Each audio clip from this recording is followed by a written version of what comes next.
أهلا وسهلا بكم في قناة هل تعلم الرياضية؟ نعرض لكم اليوم إحصائيات مواجهات المنتخب المغربي مع نظيره الأردني.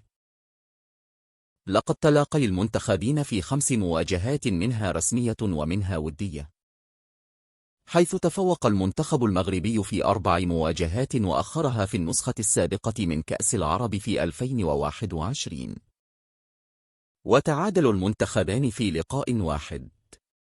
ولم يسبق للمنتخب الأردني من الفوز على المنتخب المغربي تاريخياً.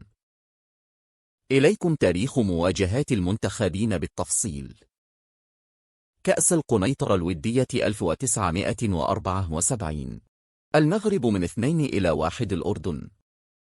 دورة الألعاب العربية 1976 بدمشق، المغرب من 3-0 الأردن.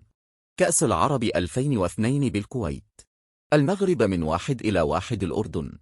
2016 لقاء ودي، المغرب من 2-1 الأردن. كأس العرب 2021 بقطر، الأردن 0-4 المغرب. ما هي توقعاتكم لنهائي كأس العرب 2025؟ هل المنتخب المغربي قادر على الفوز؟